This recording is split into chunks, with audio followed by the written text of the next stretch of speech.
আসসালামু আলাইকুম। আজকে একটি খুব গুরুত্বপূর্ণ বিষয় শেয়ার করব।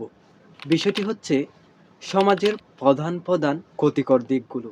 ১ নাম্বার হচ্ছে নৈতিক অবক্ষয়, ২ নাম্বার হচ্ছে অর্থনৈতিক বৈষম্য, ৩ নাম্বার হচ্ছে অপরাধ প্রবণতা বৃদ্ধি, ৪ নাম্বার হচ্ছে নিরাপত্তাহীনতা, ৫ নাম্বার হচ্ছে হিংসা, বিদ্বেষ, ৬ নাম্বার হচ্ছে অহংকার, ৭ নাম্বার হচ্ছে একে অপরের প্রতি বিরূপ মনোভাব, ৮ নাম্বার হচ্ছে একে অপরের প্রতি আন্তরিক না হওয়া। এমন আরো অনেক দিক রয়েছে যেগুলো সমাজের মধ্যে ক্ষতিকর প্রভাব ফেলে থাকে।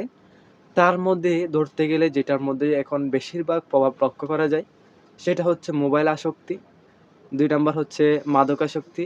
এই ক্ষতিকর প্রভাবগুলোর দ্বারা সমাজের সম্পর্ক নষ্ট হয় এবং সামগ্রিক উন্নয়নে বাধা তৈরি করে। এই সমস্যাগুলো সমাজে অস্থিরতা তৈরি করে, বেশিরভাগ মানুষের জীবনেই ক্ষতিকর প্রভাব ফেলে।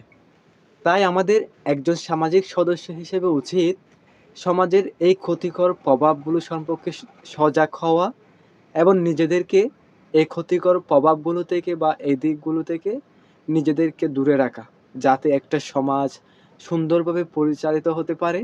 ওই কাজে ওই দিকেই আমাদের সবচেয়ে বেশি মনোনিবেশন করা জরুরি।